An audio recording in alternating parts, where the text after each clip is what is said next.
What's going on, everybody? Welcome to the Not So Famous podcast. I am your host, Marco, aka Manager Marco. You can find my podcast anywhere podcasts are streamed: Spotify, Apple Music, iTunes, Amazon, anywhere where you can find a podcast. I am there. I don't go away. I'm like a herpy. I don't go away. So anyway, thank you everybody for subscribing and streaming and I really appreciate it. So last week we had it. I just want to say a quick shout out to Jabari Nelson. He really, he really went out on a limb and told everybody about his struggles and mentally. And I got a bunch of emails about how people face the same struggles. So if you're having some mental issues, you definitely want to seek help. There's hotlines and things like that. So thanks, Jabari Earl Nelson, for put yourself out there on my podcast. I appreciate it. This week we're back to music, and this gentleman I have on, he's done it all. I met him, and we'll tell a story how I met him. But I've known him for a few years now, and he's done it all. And as the relationship between him and I grow, I found out more and more. We'll get into some of that stuff, and let's bring him up. He's the legendary DJ Latin Prince. What up, Marco? Please let everybody know that we met through another famous DJ. Let me rewind that. It is like the podcast, not so famous DJ.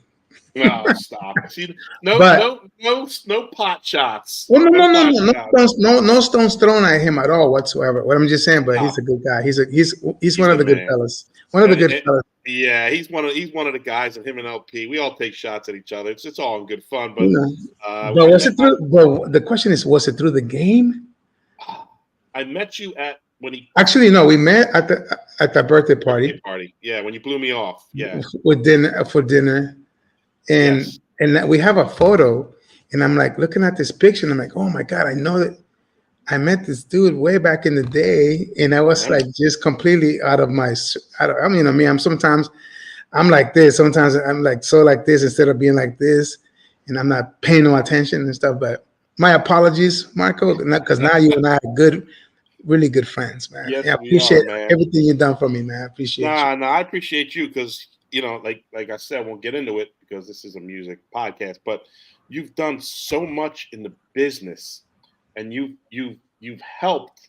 I mean, so let's just get it out the way because there's all kinds of stories, and you need to clear it up and with so me. Basically, you can go into it as much as you want or whatever. I'm not going to hold you to it, but you were associated with one of the biggest superstars in music business today. True, but just a little bit of a story, backstory from me. I started my music career in San Francisco Bay Area. I was a young DJ. I was actually I just had moved from Nicaragua, Central America, to San Francisco. Gotcha. And I met my neighbor. His name is Eddie Def. Invisible Scratch Pickles. If anybody knows today. He was my mentor. He's the guy who got me into DJing. He's the guy who trained me to learn how to DJ because I had a passion since I was a child. I always loved music. Very, very, very just amazing. Just guiding, through the music as I was a kid. But fast forward, I'm moving to the Bay Area. I was learning from him. Then I started to do, like little house parties, quinceañeras, and I just kept it moving. Then somehow, some way, I got an internship at a radio station called KMEL, which is the #1 station, hip hop station in the Bay Area, R&B and all that stuff. So that's where my journey truly started. Was from that moment where I started to intern at the station, and I started to learn the ins and outs of radio. Yeah. Stop right there. How can you stress the importance of having a mentor? And I say that because one of my mentors, Gino Caporelli, is in the building. Shout out to Gino. How important is it for somebody coming up in the business to have a mentor? You have to. You have to attach yourself to somebody who's going to teach you the road. You know what I'm saying? And there's a gentleman named Alex Mejia, who was my mentor. in radio. He was already in the business. He was already in at the radio station doing his thing, and he took me under his wing, and I just learned so much from him. It was crazy because the way we met, it was like, he just came to one of my parties, and he noticed that, you know, I used to do a big club in San Francisco called City Nights, and that was like the pinnacle. Cameron Paul, rest in peace. He was one of the DJs. He was the primary DJ at that place, and I wanted to be that guy. I wanted to be Cameron Paul. Right. So I just had to, I just had to wait for the right time for me to, make a move. Billy Vidal was his right hand guy, which Billy till this day we're friends. We lost Cameron Paul a few years back, but Alex Mejia came into the club, saw me rocking the club. Then one day he hired me to do a quinceañera. I did it, and it was like he went from seeing me rocking to 3,000 kids to doing a quinceañera for like maybe a couple hundred people, and the energy was just straight. It didn't matter if I had 3,000 or if I had 20 people. My energy was always on point, and he appreciated that. So he literally grabbed me and said, "Yo, man, I want to experiment with this kid," and so he brought me over to KMEL, and he just showed me the ropes.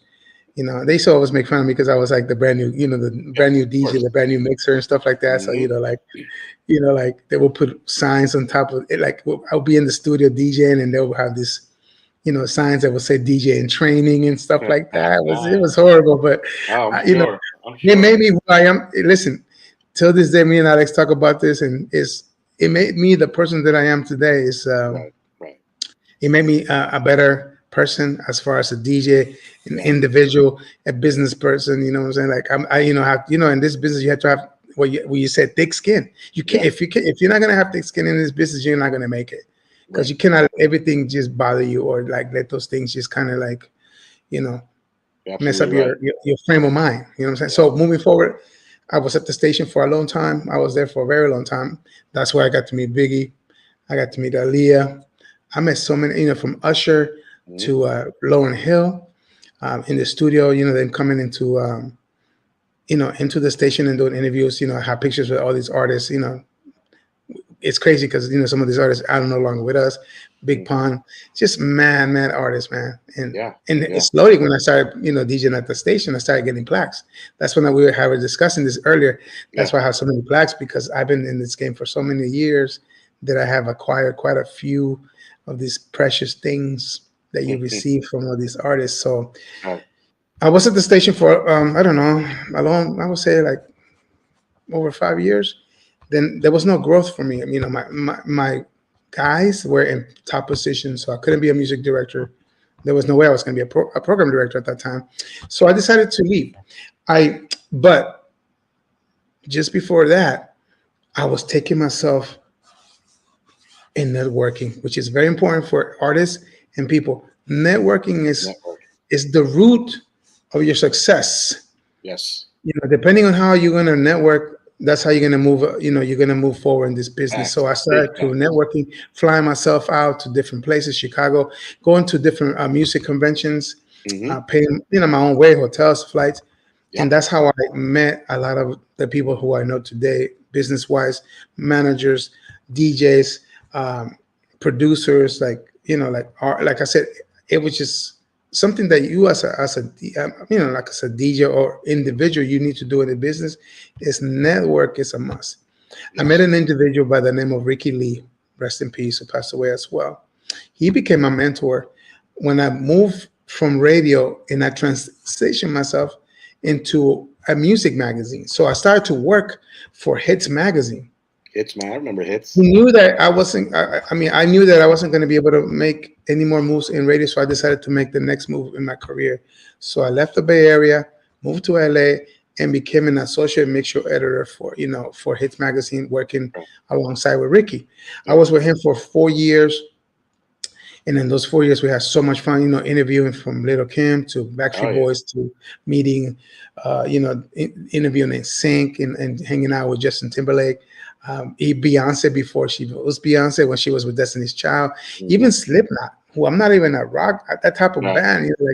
We even interviewed those people. Like, who are these he was dressed up crazy. You know what I With mean? a mask on, yeah, yeah. Yeah, and it was insane. So it was a very interesting journey when I was working for Hits. I learned a lot. I don't come from a journalist background, but I learned so much. They just really taught me a lot. Mm, And then there was a point when I was at Hits that I just, again, I needed to grow. I wasn't going to make more money, so I got the opportunity to transition to getting a label gig. right. My first label gig, doing mix shows for MCA Records, Universal Music. Yep. I did that for, several years. I had a contract, and then towards the end, the label went black.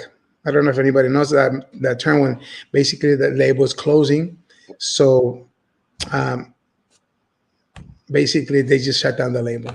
Sure. That's what I met a lot of great people at the label, a lot of A&Rs. More connections. More connections. It was amazing working with a lot of different dope artists like Mary J. Blige, Black Star, from like Mos Def to Snoop, Mhm. to Common, being on the road with Common, for many, many weeks. Just breaking the records, everybody that was signed to that label, even like, like Motown parts, what I'm saying? Like, Yeah.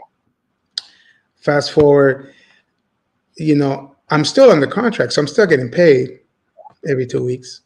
But I'm here golfing and doing different things. I get a call from TVT Records. Jerry Carvello calls me and says, "Hey man, I hear you're looking for work. We need somebody in our team. Get your ass over here." So as I transitioned to TVT Records, that's when I met Pitbull, Right. Little John, Yin Yang Twins, Yep. and so on and so on. Even the Nine Inch Nails were signed to TVT Right. Records Yep. at that time. Yes, they were. So that was my introduction to Mr. Worldwide, Mr. 305, Mhm. which him and I worked for so long. We have a friendship of over 16, 17 years. Yeah. With each other. Yeah. We still stay in touch. That's how I enter.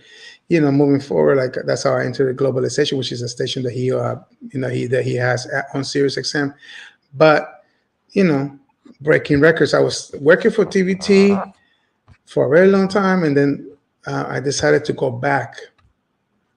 I got a call from a gentleman named Troy Marshall, who was the guy who hired me at MCA. He said, "We're bringing the team back together at Universal Music." So I went back to Universal Music, and which is, I just felt like there was unfinished business in that particular side. TVT was an independent company. Right. I was having some issues, not with my team, but mostly with the owner.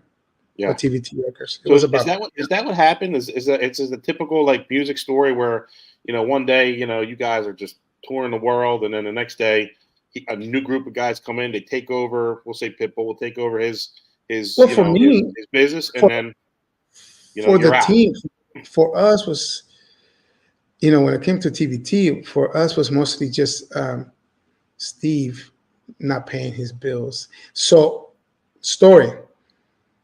Steve, who was the owner of TVT Records, Steve Gottlieb, how you doing? He asked me to become. He wanted me to be the president of TVT Latino. At that particular time, when that was happening, artists like Daddy Yankee were not signed. I kept going back. He was sending me to PR, Puerto Rico, to snatch these artists. But I was like, listen, if I'm going to put myself in harm's way, because if you go in Puerto Rico, you're trying to take money away from from those goons in Puerto Rico. Like you have Tego Calderon, you have all these artists who are they're not signed, but they're being financed by somebody with money. Say less. So basically, he's like, yo, go out there, do your scouting. I said, well, listen, if we're gonna make this move, you're gonna have to sign those checks, and if you're not signing checks, I'm not gonna put myself in the line. So I'm just so I was out in PR for many, many months, just going back and forth, setting stuff up, and he wasn't prepared for that journey yet. I had the chance to sign Daddy Yankee, but I couldn't do it because he wasn't ready to make a move. Pitbull was the one he was key on that deal. He was the one who put me in front of that situation. Yeah, I was ready to pull the trigger, but it didn't happen. Right. So that was one of the reasons why I said, you know what? I love my team. I love, like what we're doing here. We're doing great things. It was the number one independent label for many, many years Hmm. because of all the artists that we had. But at the same time, Steve wasn't paying the bills Yeah. with artists. Right. He owed money. He owed money to artists. Like Hmm. he owed Little John a lot of money. I mean, I don't know how, like how much money he owed Pitt Right. and so on and so on. Yeah. Yeah. He also had a publishing company. So, I had to deal with the artists that were on his publishing company as well. Yeah. Um, so it just became just crazy. So when the opportunity of going back to MCA, I mean, not Universal Music, I said, you know what, let's go for it. Let's try. Money was great. Offer was great. So, I went over. I was working, with little, like with Baby and Lil Wayne. At that time, we know they had signed Drake, Nicki Minaj, we still had a lot of things going on. We were dealing with Akon. Yeah. There was just a lot of things going on. So things were good. Yeah. And of course, when you're making a lot of money in the labels and they need to make cuts, they always look at the high paying employees of the company and they just make cuts. They just like, boom, It all started with my boy, Big Paul, rest in peace. Great guy. He was making a lot of money. So the company needed to make some adjustments. So he got cut first. And then it just trickled down. Yeah. Eventually until, it was crazy because Sylvia Rhone was my boss. Yeah. She's a legend. She's a legend. So her office and my office were across from each other. Yeah. So the day that I got laid off, I walked up, I got a call from HR. I walk across the street, to her office to say goodbye and to say thank you for everything that she's done for me. And then she's like, what do you mean you're leaving? I'm like, well, I just got laid off. What do you mean you don't know? Are you serious? Like, come on, man, don't play me, bro. Like, yeah, you wouldn't know this if, like, why are you acting like you don't know that I'm being laid off? So, we say goodbyes. And, like I said, and we're still, till this day, if we see each other, we say hi to each other and stuff like that. But that was the end of that situation. And after that, I started working with a company called DJ City, which was one of the biggest record pools in the country. Mm-hmm. And I kind of gave them the blueprint on how to put a record pool together to the owner. His name is the owner and the team. The owner's name is Quickie. I gave him like I said, I gave him an idea of how things should go. Yeah. And that's how it all started. And I was with the team for 11 years until pandemic. And, I made a move from New York. They brought me to New York to run all East Coast operations. Yeah. I was the East Coast director. So from Florida all the way down up to the top, New Hampshire, it's like I was in charge of that stuff. So my job was just to get DJs signed to the service. Really? And, and just basically, how it is, out of sight, out of mind. It was a lot of people didn't know about DJ City when I moved to New York. Right. They were mostly dealing with Funk Flex's record pool, what I'm saying, franchise. Yep. So my job was just to make it pop. And I did, bro. We did it big. We did it big. I used to do this barbecues, 200-300 DJs at my house. I used to have I would live in this building and then we used to have this floor. It was just like where it was like, we used to have like barbecues. I would cater the place. Yeah. For all our reunions and stuff like that, or like little barbecues that we do every summer. Right. So it was a good fun thing, pandemic hit. At that time I was already working for Sirius XM, working with globalization. I was there for 6 years plus. Moved to Texas and here I am still, man, like doing things out in Texas, right, from DJing to doing private events and so on and so on. I'm still working with artists, working on records, working on low key. I'm not one of those guys who like, flounce, what they're doing. I never know what you're doing. I never know what you're doing. I'm just worried about my money, my checks that are coming in every quarter from the work that I've done, with Louis Vega, or Lou Vega, not Louis, but what I'm saying. Lou Vega. And what song is that? What song is that, LP? 5 records, one of them. I worked with some other artists as well. Yeah. At one point I was signed to, I don't know, have you ever seen my record that was signed to Atlantic? No. I'll send you a picture. Anyways, it was a house record. But anyways. Rewind. It was just a dance record. You talking about Lou Bega? What are we talking about? Mambo number 5. I was just happened to be in the studio. Let me tell you the story. I was just in the studio and they were working on this record, and I just went in and I just added your flair. Became part of that situation. I wasn't even part of the team. I was just like, I was just adding things to that. Hey, you should do this. You should do that. Blah Right, blah blah. right. And You know, next thing you know, and that's how I got my. That's how I got my point.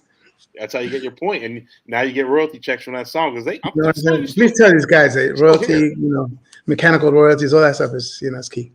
It is But key. I mean, Mambo number 5, Little Monica, right? That song, right? yeah, Little Monica. man, that's Yeah, the yeah. one. That's the That's the one. one, man. And then you toured the world with I you did some toured the stuff with world, Gaga. I did some stuff with 50. right? Lady You know what I'm Gaga, saying? 50 Cent. So that was Yeah, fun.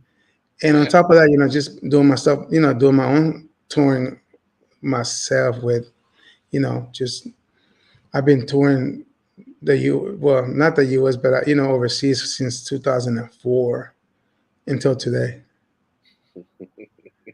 DJ Oh, Slice is in the man. Slice is in the building, baby. We were just talking about you, Slice. You're one of the good guys. Even though even though you don't have Wi-Fi on the Cynthia, cruise. You know what I'm saying? You broke mother. I always look forward to it when he goes live, and he was on the cruise, and I'm like, come on, Slice, where you at? Let me see what's going on the cruise. No, there is Turns out packages. There's packages, Slicey. You know what I'm saying? I mean, I don't know. I'm not a real huge cruise guy, but I'll be on the next year's cruise. You know what I'm saying? So back to that. You toured the world with some of the biggest. You opened up for some of the biggest artists, right, Gaga? Yes. And then you still, like, recently you just toured. You did a little tour of Europe, right? Yeah, I was just in Europe. I went back to see some friends, that I haven't seen it since the pandemic. Even though it was just like small venues and stuff like that. Yeah. I've been to those venues before. I have, taken, crazy, footage of the stuff that I'd done. But it was my trip, to be honest with you, was more about reconnecting the dots because I'm going back. But it was just reconnecting the dots with the people that I've been doing business. I was telling a friend of mine, there's a lot of the places because of pandemic that are no longer around because ton of them. Because pandemic, just shut down those places. Venues were closed for a long, long time, for over 2 years. So a lot of my friends who used to own clubs, they no longer have those venues. So I had to reconnect with the old team, and they are introducing me to a whole new squad of of clubs and club owners and promoters who are starting to do things moving forward.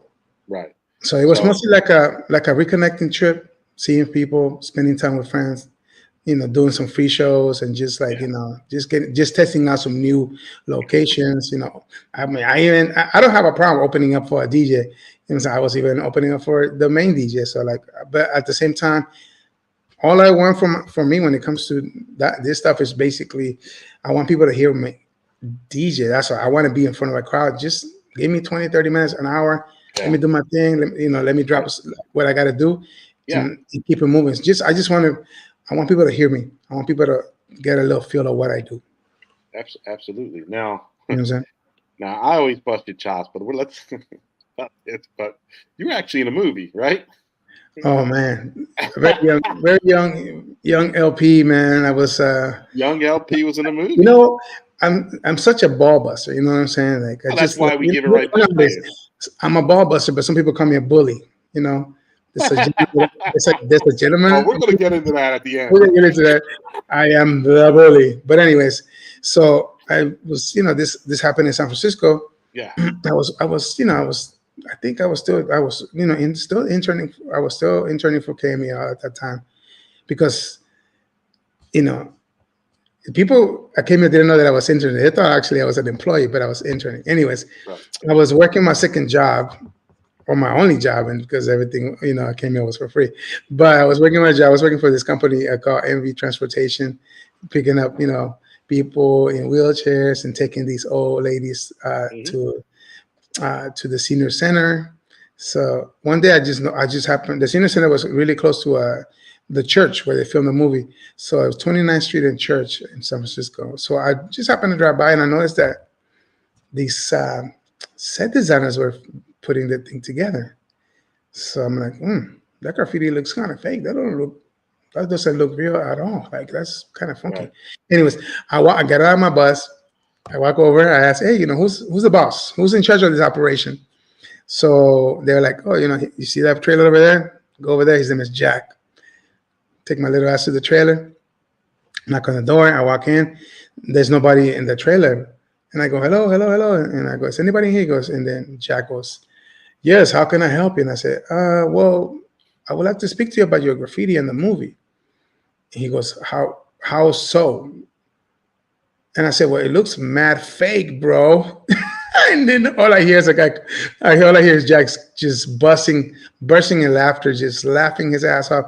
And who the fuck are you to come to my set and tell me that this shit is whack? And I'm like, me, bro. I'm trying to make sure that your stuff looks for real. And so he comes out of his office and he's just looking at me up and down. And he goes, can you do better? So I said, well, I'll be right back. I went to my van, picked up, got my sketchbook, brought it up to him. He looked at it for 5 minutes, and he hired me in the spot. And what movie was that? Sister Act. Sister Act. And you're what party? If I was set up correctly, I'd be playing the video right now. But I can't even find that video of you spray. I have it. It's on my Instagram. You know what I'm saying? Like I gotta get it. Little part, you know. I failed as a host right now because I would be playing it right now. Yeah, I know. So basically, like he hired me. He told his assistant, "Hey, I want make sure that Sergio gets everything he needs to. I want him to destroy the set, and then I want him to, you know, once we finish filming that part of the movie, I want him to be restoring the set and making him have some really beautiful artwork." Right. So I went to the store, got everything I needed, and I did what I did. And at the end of the movie, well, towards the end, I think I was packing my bags. I was already done with what I had to do.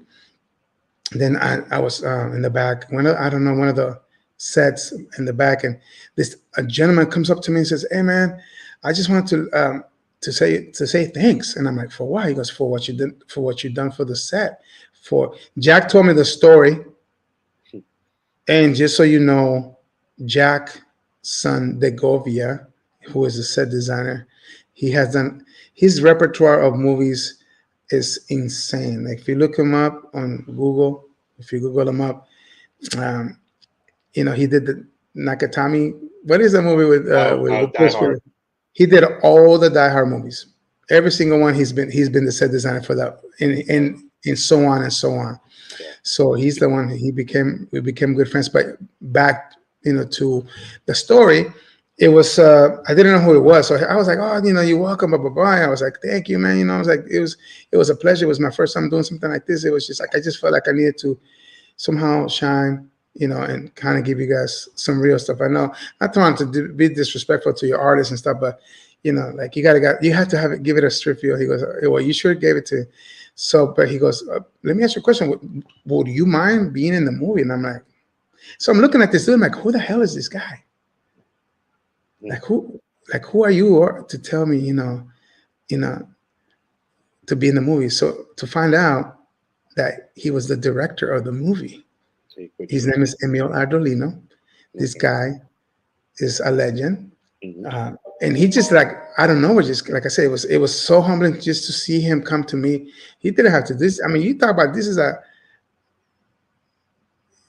a director that, you know, that, you know, like why is he asking some scrub like myself to be in the movie? He goes, it's not a speaking part, but I just want to showcase you helping the nuns, fixing the church back, putting it back to normal. Right. And if you don't know this, Emil Ardolino directed Dirty Dancing. Yes, he did. So rest in peace to Emil. He was a gentleman. He was an outstanding person. So he's the one who gave me that opportunity. And he put you in Sister Act with Whoopi. Yeah, we're gonna do this. We're gonna pen to you. You're gonna just stand there. You be like this, paper in the wall. Like, man, 15 minutes of fame. Thank you very much. I got my money. 15 minutes of fame. So we did that. That was a lot of fun. So I failed as a talk show host. And they were filming the second part with Lauryn Hill. I was called to do some more work, you know, on the set, and we did, and that was amazing. But about that time, you know, I was asking if Emil was going to direct the movie, and sadly, you know, Emil had passed away as well from an illness.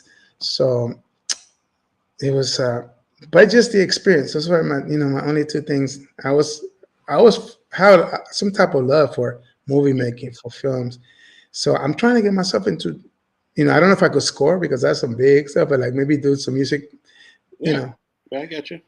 like Or in some maybe movies. I'll chime in and maybe I would jump into one of my friends, like those independent films, and I'd be, do a music coordinating of music I mean that's an or a option. TV I mean, show. Never you know. have so many connections in the music industry. You've worked with everybody. I mean, like how is it like when you work with somebody like Gaga? Is she down to earth? Is she like kind of No, overlooked the way you know? everybody expects.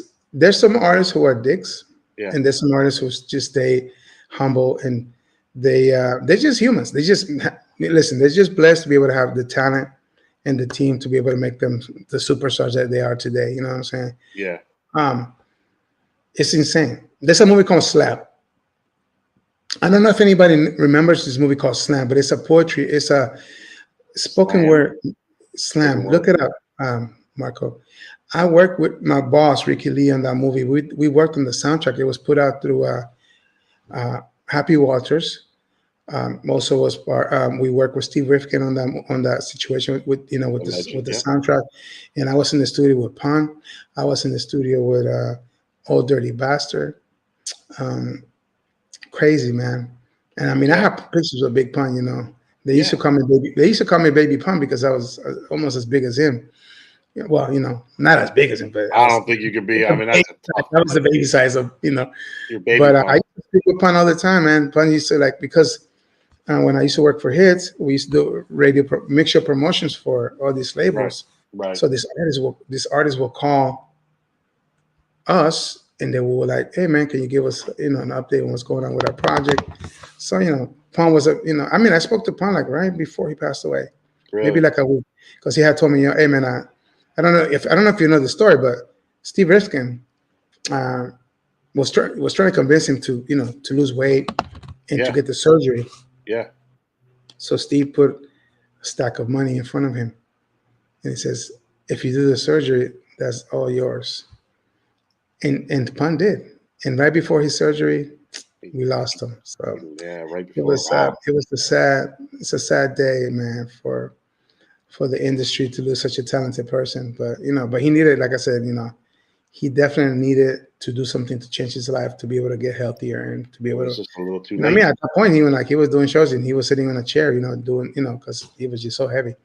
Yeah, But so like from a kid coming from Nicaragua, from Central America, to work with yeah. artists like him and meet all these amazing artists from Jay-Z to Dr. Dre. Uh, who would have thought?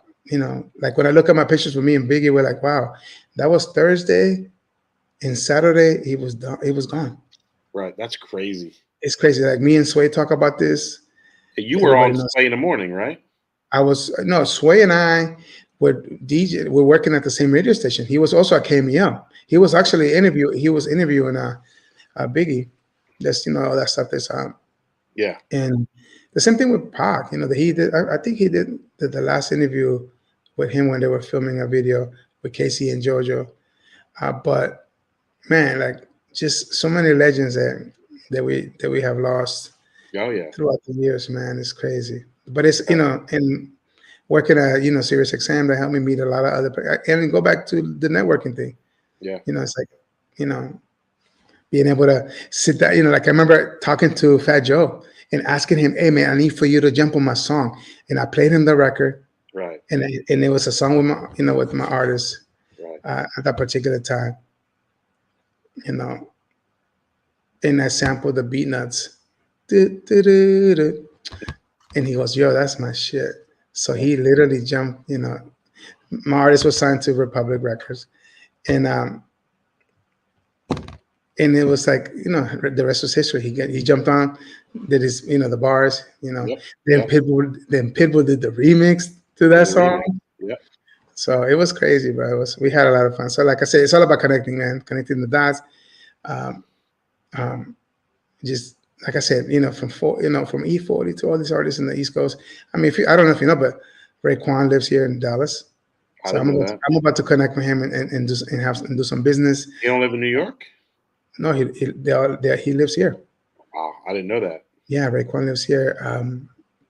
I just met up with the DOC. Everybody knows Doc. Oh, he's from way back Texas, in the right? days, and it was an interesting, it was an interesting conversation with the DOC. We had lunch, dinner. We were talking about his new documentary coming out and all Oh, the all the work that he's been putting in with Dre and all these people. So he's still with Dre at this point. He's still he still works with Dre, man. working with Dre. Don't forget me. He was a ghostwriter for a lot of his songs, man. Well, that for his first album was phenomenal. It was crazy. It's like he just, Yeah. I mean, like sadly that he he lost his voice because of his accident, but this a surgery. I don't know if he did it or he's going to do it. Where they're going to repair, Yeah, and trying to get his vocal back a yeah. little stronger than what it was. But like I said, again, networking. Shout outs to my manager, Ricky Rincon, who put that meeting together, and we go back to just just network and just solidify some things. Yeah. And this you have to, as you cannot just be at home and be like like a bedroom DJ and just don't do nothing but just videos of you scratching. You got to go out there, man.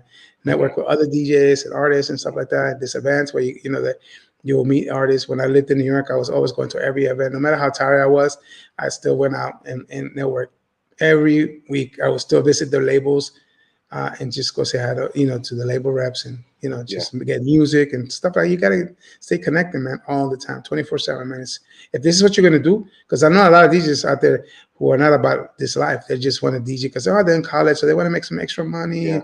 Yeah. They want to DJ for a couple of years, and then once they get their degree, they're gone. We talk about DJs who are, this is their life. This is how they feed their kids. Yeah. This is how they take care of their life. And that's what we do, man. This is how important. It's important. It's till the end. How important is it for a DJ to advance themselves as far as like, shout out to Kid K because he's doing it, but learning the production side of it, not just the DJ. I'm very adamant to my DJs. I say, make sure that, don't just be about DJing. I remember I was on tour and I ran into a big band, Swedish House Mafia at that particular time. And they say, oh, Pete, your sets are great. Your energy is insane. But the only difference between a $5,000 check compared to a $25,000 check is having your own music, your own songs, you produce and putting out this record. Shout outs to James Hype. I admire this dude. James Hype is a savage. This kid is like, if you watch his videos, go to IG, type, James Hype. This guy is the truth. He is your DJ's DJ, and this is what he's doing.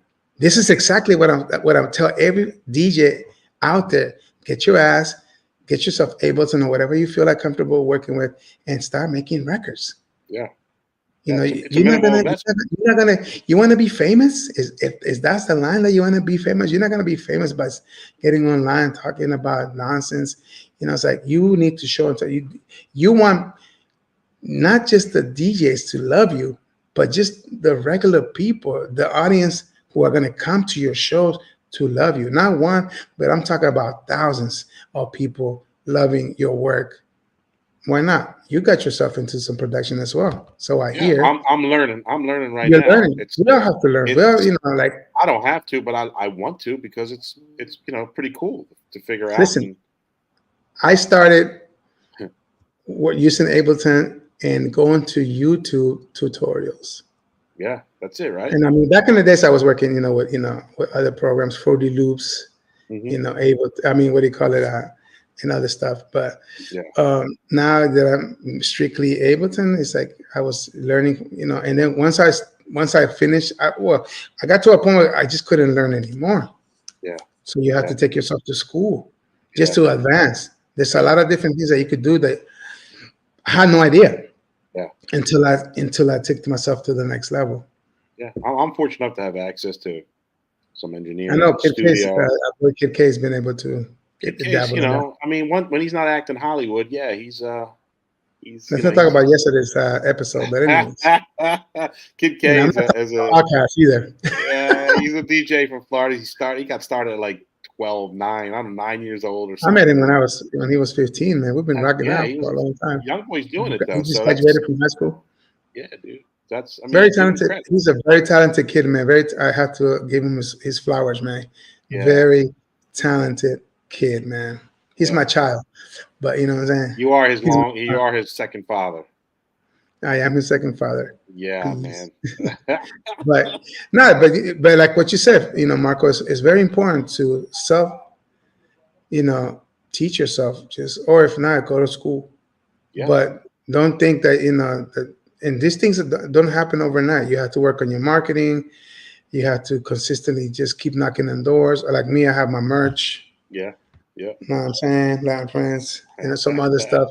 But it's important for you to, branch out. It's like, don't be if you're on tour and you're not selling your merch, my bro, you're effing up. I mean, If you're on tour it's with artists and don't have merch in those another revenue tables, source. Yeah, it's another revenue bro, source. you're failing right now, man. Yeah, So don't take it for granted. Like I said, people like out there, you gotta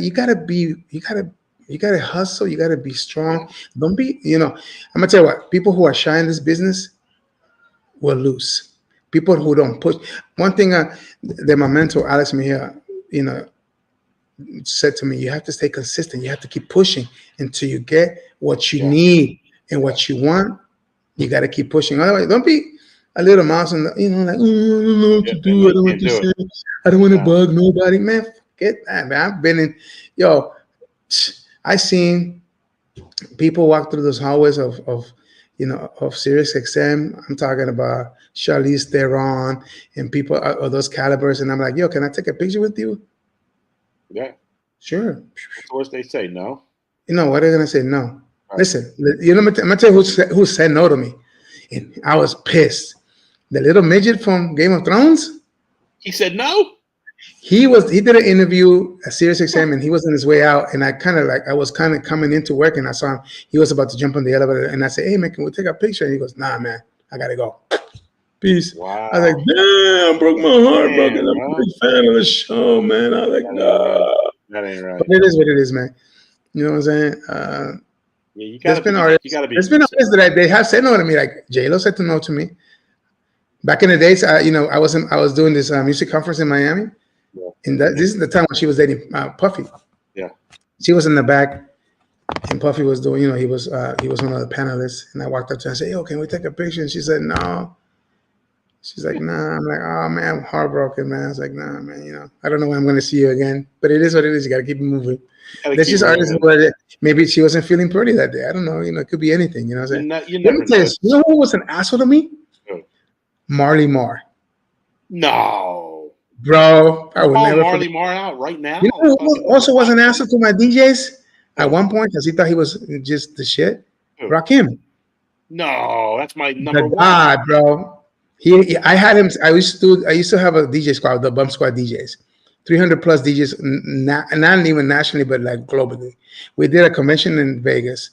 We invited him to come out to a dinner. He was supposed to. He agreed to it. Actually, his label paid for the dinner, and he was doing some fuck shit somewhere else, and he didn't show up. All the DJs were so bummed out, bro, Wow. because he was gambling or who knows what the hell he Yeah, was doing. yeah. But That's my ever since that, dude. I say, all right, cool. I guess he doesn't need the DJs, and everybody praised Rakim, and I don't know. Maybe he was having a bad day.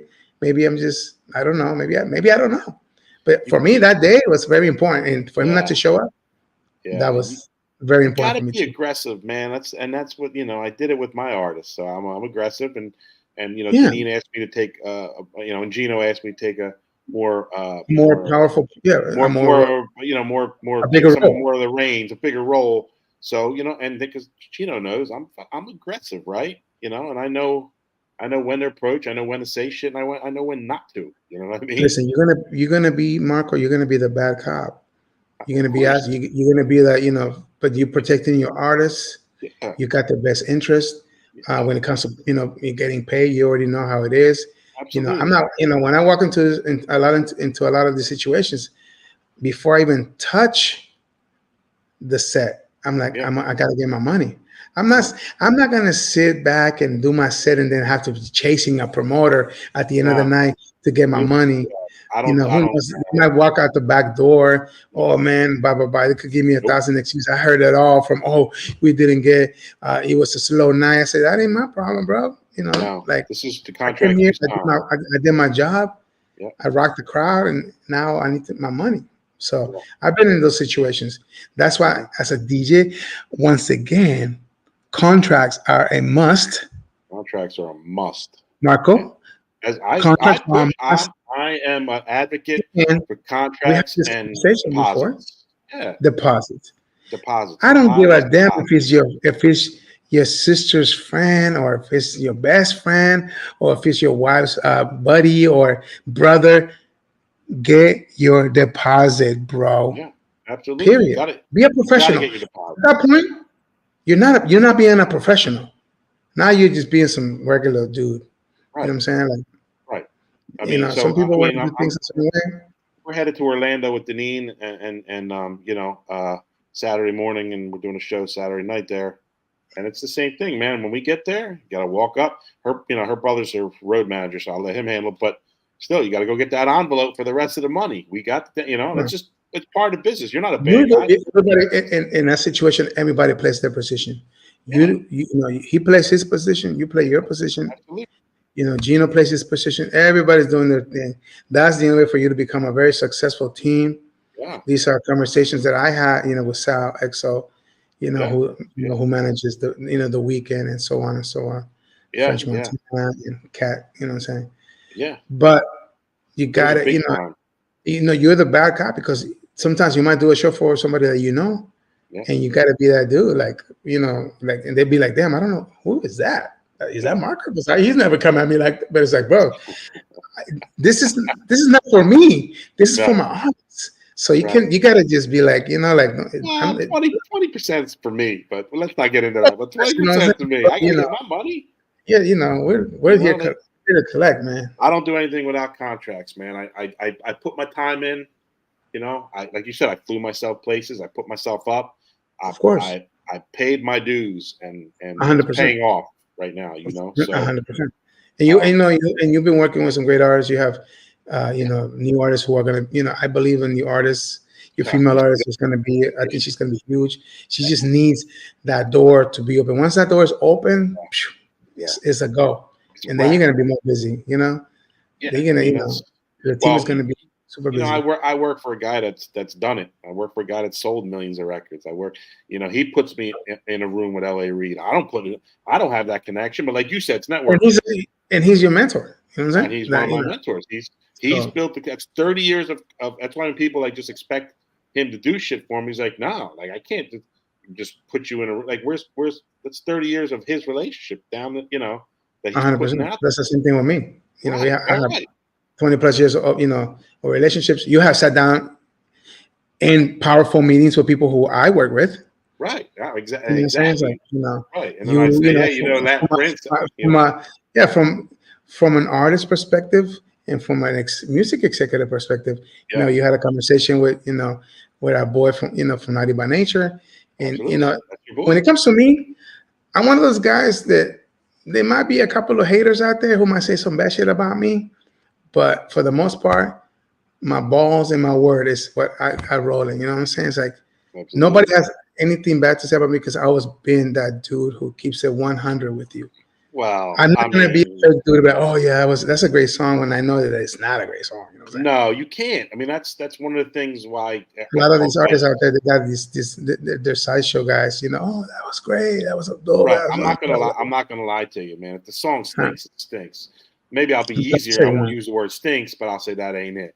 That's not the I'll one. keep And I done working. that. I Yeah, done. So my artist Bria Lee, who's I was telling you about earlier, she's like yeah, incredible artist, songwriter.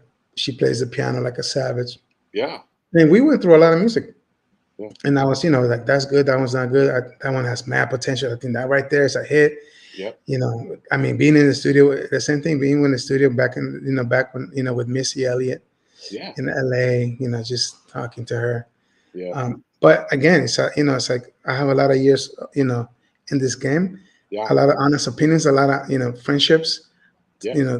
till today. And like I said, I might just be busier, but at the same time, I'm just, I'm the same person. I'm just like a little busy than before. Absolutely, But I absolutely. gotta stay busy. You know what I'm saying? You know what? At the end of the day, you have to reinvent your wheel. If that You wheel do. didn't work, you gotta reinvent the new wheel. You got to pivot. Like I said, You you got got to to keep it pivot. moving. You never COVID know. made me pivot. Yeah, COVID There's made me very few pivot. people who are still left in this industry who are, who you could definitely count on. There's a lot of scam artists out there. Tom. A lot of people who, who take your money, tell you, oh, I'm going to get you, 3,000 spins on the radio, and they just take your money. I mean, I have guys call me, dude, he just took 25K out of my pocket. He promised me this and that, and he didn't deliver at all. I'm like, damn, bro, Nope. I wish I could help you. I wish My you would have came advice, up. yeah. My advice to those people is I would put that money towards influencers, towards PR. I wouldn't, you're not going to get played on iHeart. Not happening. Not happening. Listen, I used to do radio promotions for Pitbull, and I had to, grind, and I had relationships with these, with these radio stations, like I would fly to Miami, iHeart, all kind, just different parts of the country, just to network and massage, what I'm saying, and take people out to dinners and stuff like that. Let them know that we're here, and reconnect. Like, prime example, and I'm gonna leave it like that. Pitbull in Miami. The station that broke Pitbull was Power 96, but because of through management and a few situations, that relationship was burnt. Not him, but his management team burned that relationship. I came into the mix, and after so many years of them not playing Pitbull, I'm the one who connected the dots. I'm the one who brought that situation back together and fixed it. Right. And that's it. You know what I'm saying? Yeah. That's what I did. I did my job. I went in there and I made that happen. And that was a proud moment for myself, because it's like, how can you be in Miami, Power 96, the heritage station in Miami, and you're not gonna play no Pitbull? That's crazy. Yeah. Wow. Next time you go to Miami, and you're hanging with John Cicada, I'm your guy. Oh, another friend of mine, you know what I'm saying? That's my guy. I like John Cicada. My guy, you know what I'm saying? John is my guy. Very humble man. Very humble man. I can't say enough of a guy with that caliber. He just, like I said, with all that talent, he's just a human being that just has a kind heart. You know what I'm saying? And I'm glad that I was able to, I'm able to spend time with him and just pick his brain and just talk about music and different things. And we music people, we're like sponges. We, no matter who you're with, we always are just sucking in the energy or just new knowledge of new things. There's things that you're going to try out, and there's things that you should try out. Nowadays with marketing and social media and all that stuff, like, I use my social media just to advertise what I'm pushing, from my shows to my merch. It's like, I don't post any personal stuff, because it's not a personal page. It's a business page. You know what I'm saying? It's for business. I try to tell my artists that all the time. Get rid of your boyfriend. Get rid of your personal shit. It's like, you want to do that, then go start some other IG page. Be like his name and her name. It's like, but it's like, and it's crazy because it might sound a little stupid, but as an artist, you want people to think and guess. Especially your fans, they're single, are they seeing anybody? Like, like you want them to guess, sure. I know, like, everybody, for example, Karol G. I know she's seeing somebody, but she doesn't say nothing about this dude. No, of course not. And other people that follow her, other men who love her and thirst her, they just, in their mind, they have this visual, like, she could be mine one day, or like, if I make a move, I could, but they love the fact that people think that you're always single when you're not. You know what I'm saying? Like, I don't, like, I'm seeing somebody, period. Like, do you need to know who it is? I'll tell you if you ask me personally, one-to-one, but I don't have to, broadcast that shit all over my IG or Instagram. I've seen friends who post pictures with girlfriends, and then like 6 months they break up. Then they'll post a picture of other new girlfriend, and then they break up. And then another girl, I'm like, damn, dude, the last 12 months you've been with like 6 girls. Like, dude, you're looking crazy. Yeah. You're like a serial killer right now. You can't even keep one, bro. Bodies are just going at the door, bro. I just met a girl. She's fucking amazing, but she's seeing somebody. It's like, God damn, man. It is what it is. You know what I'm saying? I gotta wait in the wings. Man, I have a good woman on my side. That's all I give a damn about. You know what I'm saying? So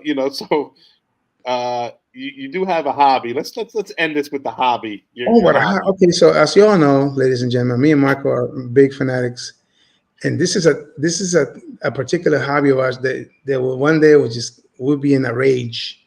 We're about to break the TV. We're about to break something, and there's Yeah. days when we're jumping around because of the victories that we get, and like DJ Slice, Kid K, and the list goes on. Fortnite boys, Yeah. we're big fans of the game. Like Yeah. I don't play nothing else. Like it's crazy. People, like Timmy was telling me, hey, you need to download this game with, it's Yeah. like Nah. I some play that in the business. sports games. That's it. Listen, I don't For have my that much fun. time to mess around with, with different situations. Yeah. So if I'm gonna devote myself to a game, it's just gonna be one game, and that's it. Which is Fortnite. Right. Everybody And like, you've oh, been called a bully on Fortnite. What's your thoughts on I've been that? called a bully in Fortnite by DJ Meister. Yeah. I'm going to put it out there because he's, Oh. because he says the way I talk to him. I'm like, listen, when I talk to people, when we play games, I'm very, very respectful. But once you cross the line where you're like, I think you do things just to spite people. I think he does. I think he just does Piss things you just off. That's what to it piss is. people off. No, piss He you should, off. you tell a person how to play. Like my mentor for Fortnite, Kid K. Okay. He was my mentor, and I took everything he said to heart. When I was playing solos, when I was playing duos with him, everything he was guiding me through the map. He was guiding me. He was teaching me, and I'm so thankful for him to be, that he gave me that opportunity because you don't have to. People don't have to do anything for you, but you're trying to help somebody become a better player, and they still do a bunch of craziness, then you're gonna lose it. And sometimes I lose it and I just go crazy because I'm so passionate. Because listen, I hate to lose. I think we all hate to lose. We all hate to lose. I want to win, but you know what? If you've been playing, because ladies and gentlemen, this is not this game requires time. I know Marco has calls to take, and he has his. He'll get on, play a couple games, and he'll leave. He'll come back. But this is a game that was. It requires each game at least 30 minutes. So let's say you're playing 10 games or maybe more, and you keep losing. You just spend hours and hours playing and losing games because somebody won't listen to you or won't take advice, or he's always trying. Now I'm just in general, but people trying to get better guns. You know what I'm saying? But if you can have all the guns in the game, but if you're getting cracked because you're playing playing by yourself when you're playing a team, and some people who play solos don't have a hard time playing with others. Kid K was the man, but ever since he became Hollywood, he's straight by Kid K, I don't know what's going on. I still got love for him because he's my mentor. Yeah, of course. But he hardly plays anymore. They took him like 7 hours yesterday to download the game. The update. His internet was super slow, and I went and did some stuff, came back, left again, came back. I think I left like 3 times, and he was still sending messages to the group chat. Oh man, this is taking forever. And I'm like, come on, son. Like, what? Like, either you get better internet, or you just gotta get on the game at least once a week. I haven't played with him for like 5 weeks. Yeah, well, he's Hollywood now, so that's just what happens. But the kid is, how old is he? 18, 19 now. He got a new car. Yeah. Did he get a Rolls Royce? I don't even know. He was taking pictures with a Rolls. Shout out to Nizo and Harvard. I know. Harvard, that's my boys. What's up, man? Nizo's in the house. Yeah, Nizo's in Dallas. Harvard's in Dallas. I still got to meet up with Harvard.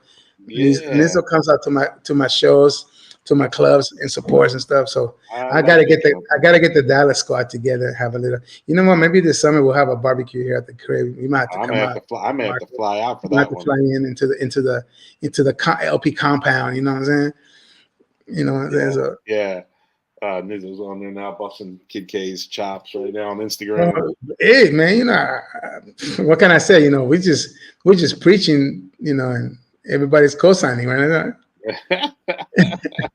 But God bless him, you know what I'm saying? Like I said, Absolutely. Listen, man, this is another savage, you know what I'm saying? He does his thing. I'm not mad at him. This will be doing his thing, man. He's also who likes to push, you know what I'm saying? And he's a producer too. Oh, great producer, man. And I can't wait to hear. Yo, Niso and I need to work together. I've been telling him that for a while. Well, he's But, sleeping, he be right? He's playing me, sleeping on it right now. he be playing me beats while while we're playing the game. Yeah. And the shit is solid, man. The shit is good. So now I'm we need not to gonna like, lie, though. I need to connect the dots. Maybe connect them with an artist. Maybe connect them with like, the He chef. does more hip hop. I don't really have a hip hop artist, so to speak, right now.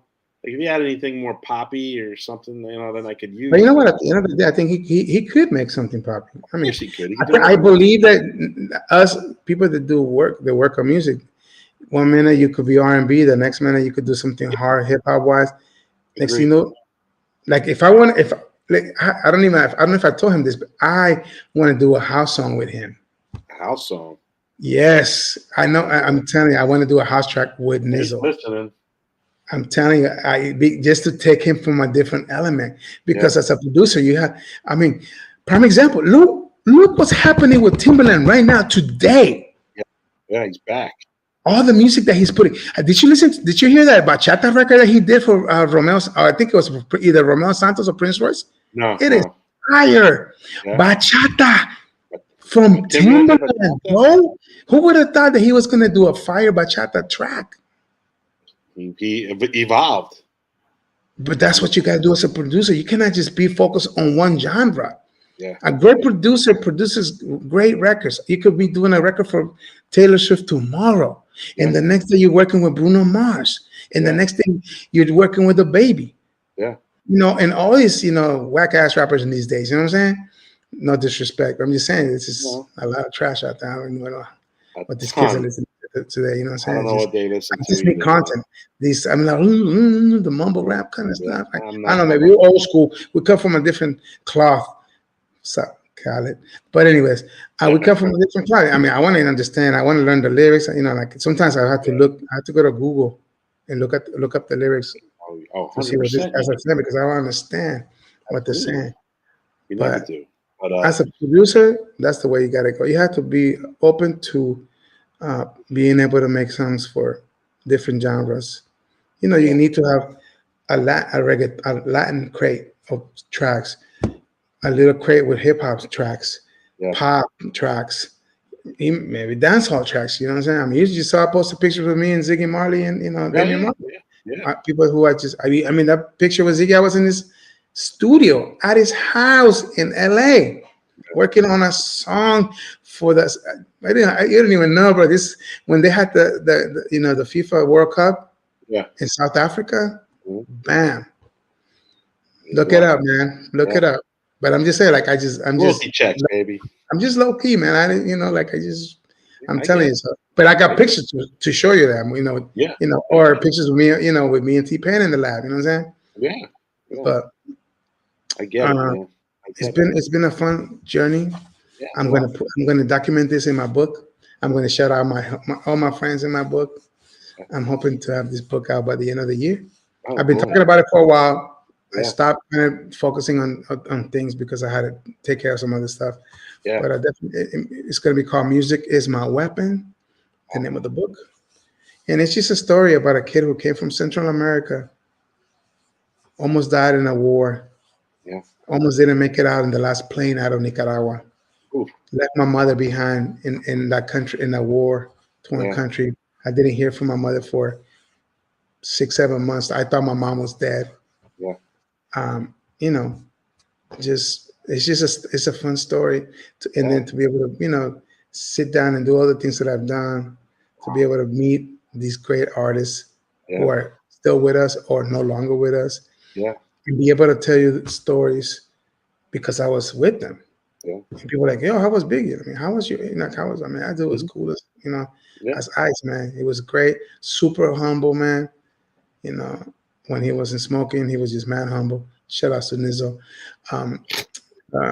But it's like, it was a beautiful thing, man. It was a beautiful, beautiful thing to, sitting down with Aaliyah. I have drops. I have a drop from Aaliyah, bro.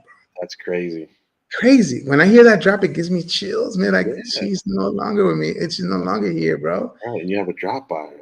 And I have a drop by Aaliyah. I have a drop by Biggie. Yeah. Wow. You know what I'm saying? I have drops, I got De La Soul drops, you know what I'm saying? Like, Yeah. You know, P Rock and Seal Smooth drops. You know what I'm saying? Damn, dude. Like Jay-Z drops, Dr. Dre drops. You know what I'm saying? Like nowadays, you can't even get a drop from Drake. You cannot even get a drop from any. That's one thing that makes me mad about these labels. Like the DJs are always going to be the key. Yeah, they always are. The introduction to all these artists, and it's so important for you to me. You know what? Forget the plaques because you're gonna have to spend money. Just give me a drop. So having an artist say, "Hey, what's up? I want to shout out my boy LP or whoever." Da da da. And that's it. Keep it moving, man. But these artists are so big nowadays that they don't even have time to, invest in these labels. Like the labels have become yes man. Like, oh, you know what? I don't want to bug him. He's too busy. I'm like, I don't. If that's my artist, I'm gonna like when I had Bria Lee, I had her in the studio. I didn't care what time it was. I need this DJ needs a drop. Do it on your phone. Da da da da da. Do this. There's ways to do it. I don't get. He's gonna play your record on the radio. He needs a drop now. 100%. Period. 100%. There is no like like what you okay after you take a shower. Send me the drop on the phone. Just record it. Boom boom boom. And that's it. Like if there's a will, there's a way, man. That's just how it is. Just make sure you spell my name right in the book, all right? Manager Marco. LP, thank you. Thank you for joining. What should do that, Marco Corelli? Carulli, man. Carulli. I'm sorry. You see, I need to. I never really. Carulli. Those Italians, I swear to God, man. Let's not talk about Italians because there's a certain player on Fortnite. Here we go. We're not gonna. He doesn't like Italians. One more thing. Who's the worst player at Fortnite that you've come across?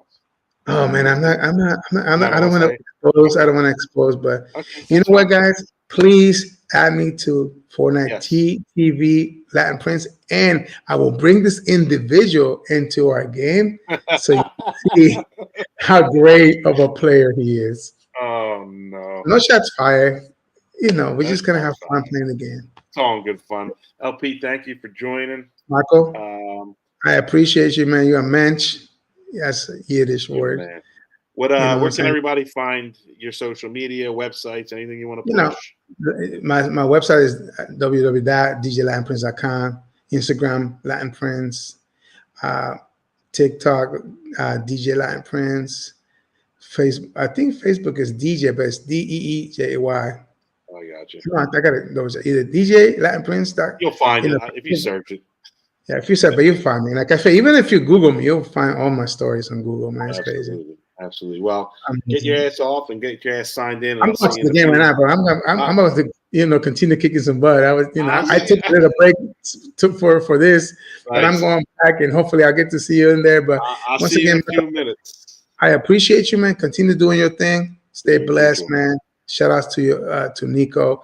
But listen, man, this is great. And thank you for you helping me put this whole thing together as well. And I appreciate because you have a podcast that you're going to do soon. I'm getting ready to get on the podcast, and it's going to be ruthless. I'm going to be talking so much shit about DJs who not this, what, the things that people don't do. It's just people are going to hate me, and they're going to love me because of the realness. But I'm not going to be nice. The not so nice podcast. The Not So Nice podcast with DJ. You know what I mean? But I'm gonna. I'd love to come on that. Expose some people who I lend money to. Well, hey, man, you expose them, That's just the way of the world. And it's like it has to be done. But anyways, thank you, brother. I appreciate you. Continue to appreciate you, man. Do your thing. And I'm looking forward to your next podcast to watch. Absolutely, man. Appreciate it. Seeing you, brother. God bless. Peace out. The legendary DJ Latin Prince, man. There's some stories in there I didn't know about him. So, he's a legend in the game, man. In the music game, not so much Fortnite, but the music game. Let's just say that. So, I mean, man, dude, so much I can cut from this. The pick one highlight wouldn't do it justice. So, it's gonna be a tough one. But anyway, thank you guys. Don't forget to check me out on all streaming platforms. Apple Music, just search the Not So Famous Podcast, iTunes, Spotify. I'm up there. And appreciate y'all. And if you can go up there and make a comment, rate the podcast, just share it, follow it, whatever. I'd be eternally grateful for you guys. And I always leave with with this word of advice, and that is to never take shit from anybody. I'm out.